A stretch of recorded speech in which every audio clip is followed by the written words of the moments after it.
a remarqué, bon, il y a beaucoup de leur jeu, comme beaucoup d'équipes en Pro A, qui sont axées sur les pick and roll et eux, ils sont relativement dangereux là-dessus, surtout quand Marquis vient à rouler ou ça donne des tirs ouverts à Cox ou aux joueurs extérieurs de Cholet. Donc on a attrapé, comme vous l'avez vu, tous les pick and roll pratiquement. Ça fait qu'après, ils n'osaient plus faire les pick and roll et on n'avait plus besoin de trapper, donc on était un peu plus tranquille.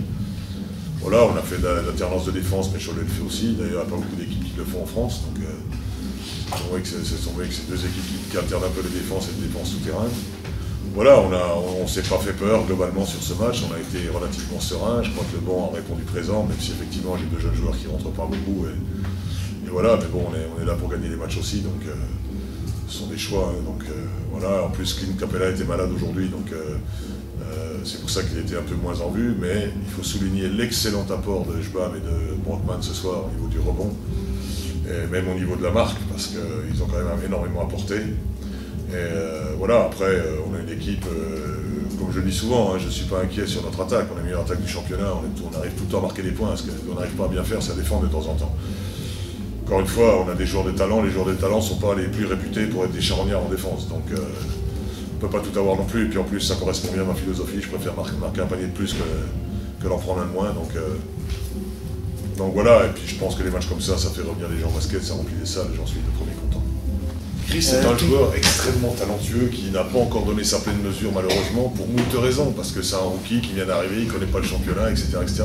Il a un bras terrible, quand il sort des écrans, il est capable de mettre sur notre système avec des staggers ou de ligne de fond, quand il sort, il est capable d'en mettre 10 de suite. Le problème, c'est que c'est de temps en temps, il est un petit peu nonchalant, et voilà. Donc après, on a perdu aussi beaucoup de ballons sur la défense de Wilson, qui a parfaitement lu le démarquage de Brockman, si on peut appeler ça les démarquages.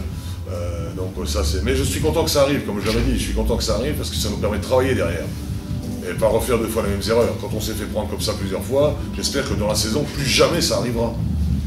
Mais on ne peut pas leur mettre le nez dans ce qu'il ne faut pas si jamais ils ne le font pas en match. Donc là, ils l'ont fait, on pourra vidéo, le nez dedans, voilà, ce que tu fais, ça ne doit plus arriver. Après, voilà, bon, on a eu la chance de mettre nos tirs aussi, on a mis des gros shoots. Hein. Ilian ne s'est pas entraîné parce qu'il avait une entorse, il est rentré, il a mis un tir à 10 mètres, on a mis des gros shoots, quoi. Puis EJ, c'est EJ, quoi. Donc, EJ, c'est un peu l'assurance tout risque aussi, quand tout va mal, il est là. Et le petit meneur aussi, qui est, par sa vivacité, extrêmement dur à attraper, quoi.